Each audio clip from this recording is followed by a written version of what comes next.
নমস্কাৰ বন্ধুসকল, আজি আহিছিলোঁ শিৱদৌললৈ।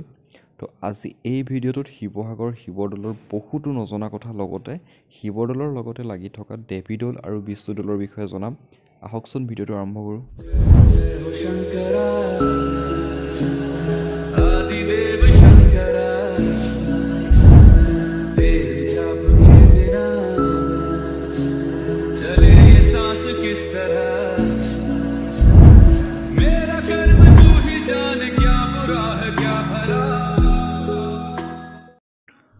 প্ৰথমে আহি এগছি চাকি আৰু এভাগি শৰাই আগবঢ়ালোঁ।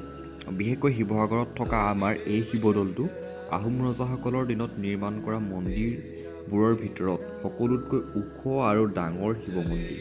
কোনো ধৰণৰ চিমেণ্ট আৰু ৰড ব্যৱহাৰ নকৰাকৈ প্ৰায় 40 মিটাৰ ওখ এই শিৱ মন্দিৰটো নিৰ্মাণ কৰা হৈছিল। শিৱ মন্দিৰৰ ওপৰ ভাগত থকা এই কলচীটো সম্পূৰ্ণ সোণৰ। সম্পূৰ্ণ 8কোণীয়া এই শিৱ মন্দিৰটো 1714 খ্ৰীষ্টাব্দৰ পৰা 1744 খ্ৰীষ্টাব্দৰ ভিতৰত স্বৰ্গদেউ শিৱসিংহৰ পত্নী ৰাণী অম্বিকা দেৱীয়ে নিৰ্মাণ কৰাইছিল। লগতে শিৱদৌলৰ লগতে লাগি থকা দেৱীদৌল আৰু বিষ্ণুদৌলো সেই সময়তে নিৰ্মাণ কৰিছিল।